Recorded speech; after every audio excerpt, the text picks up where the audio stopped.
A very good evening to everyone. आइए झूठ बोलने पे चर्चा करते हैं। एक बच्चे ने मुझसे पूछा कि सर झूठ बोले क्या कंसेप्ट क्या है। पहली बात तो ये है, मैं तुम्हें एक बात बता दूँ, झूठ बोलना कोई पाप नहीं होता। ठीक है, इसको मैं समझाऊंगा अभी तुम्हें एलोबरेट वे में, लेकिन मैं तुम्हें समझा देता हूँ। अगर तुम इस पृथ्वी पर हो, इस लोक में हो, तो तुम झूठ बोलोगे ही बोलोगे। ऐसा कोई पैदा ही नहीं हुआ। युधिष्ठिर सबसे ज़्यादा ऑनेस्ट मतलब ईमानदार व्यक्ति कहे जाते हैं, लेकिन युधिष्ठिर को भी अंततोगत्वा झूठ बोलना ही पड़ा कि अश्वत्थामा मर गया। भले ही वो चुप रहे, लेकिन उन्होंने एक तरीके से झूठ ही बोल दिया। अगर आपने झूठ को सपोर्ट कर दिया तो आपने झूठ बोल दिया। देखो, मैं तुम्हें एक बहुत बेहतरीन कंसेप्ट बताता हूँ, इसको सुन लो ध्यान से।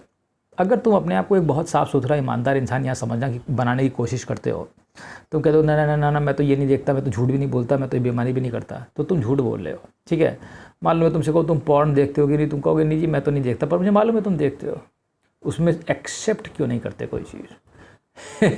मैं तुमसे ये कहता हूँ, यहाँ पे सबसे बड़ी बात है एक्सेप्टेंस। ठीक है, खैर हम झूठ पे बात करते हैं। देखो, इस संसार में, इस त्रिगुणात्मक पृथ्वी में, यहाँ पर इस समय कोई भी ऐसा प्राणी नहीं होगा जो हमेशा सच बोलता हो या बोल सकता हो। उसके पास ऐसी परिस्थिति ही नहीं बनेगी। कारण ये है कि ये एक ऐसा लोक ही है कि यहाँ पे झूठ और अनर गनर यहाँ सब ये सब होता है। तो तुम यहाँ सत्यवादी क्यों बनना चाहते हो? मेरी समझ में ये नहीं आ रहा है।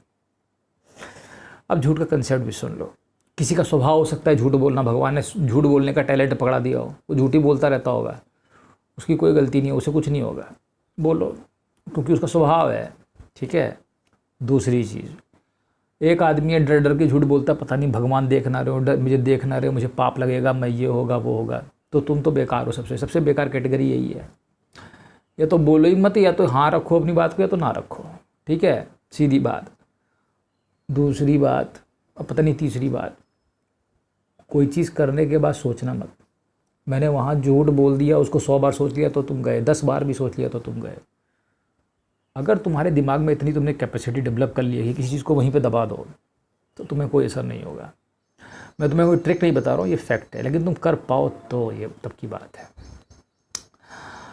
झूठ हम आम जिंदगी में, हाँ मैं यहाँ पर हूँ, मोबाइल पे मैं अक्सर देखता हूँ लोग झूठ बोलते रहते हैं। हाँ मैं यहाँ पर हूँ, इस समय इससे बात कर रहा हूँ, वो होते कहीं और है, मेरे साथ खड़ा होगा, बगल में झूठ बोल रहा होगा। इन सब छोटे मोटे झूठों वूठों से, इन सब चीज़ों से परमेश्वर को कोई लेना देना नहीं। मैं तुम्हें साफ बता दूँ। ठीक है, तुम बोलते रहो अगड़म बगड़म कि तुमने ये नहीं किया वो नहीं किया, इन सब चीज़ों से इतना परमेश्वर को लेना देना नहीं है। उसके लिए हिसाब किताब के लिए आदमी रखे होंगे, लेकिन उतनी ज़्यादा टेस्टिमनी किसी की नहीं होती है। प्रॉब्लम झूठ बोलने में तब है जब तुमने झूठ बोला और किसी के हृदय को चोट लगी। There is the problem. ऐसे झूठों से तुम्हें बचना है जिससे दूसरे को कष्ट पहुंचे, उसके हृदय से कोई आह निकले और तुम्हें लगे। ये नहीं करना है। किसी ने पैसे दिए, वापस नहीं कर रहे हो, झूठ बोल रहे हो, आज दे दूंगा कल दे दूंगा, वो बेचारा अंदर से गल रहा है, तुम्हें बद्दुआ दे रहा है, तो ऐसी चीज़ों से बचो। ठीक है ना? तो झूठ, सब कुछ माफ़ है यहाँ पे, मैं तुमसे सच कहता हूँ, सब कुछ माफ़ है, लेकिन किसी के हृदय को कष्ट देना, परेशान करना, ये नहीं। तो तुम्हें फिर वो कर्म के बंधन में तुम घुसोगे और फिर तुम उसके विचारों से फिर तुम्हें उसका फल भोगना पड़ेगा।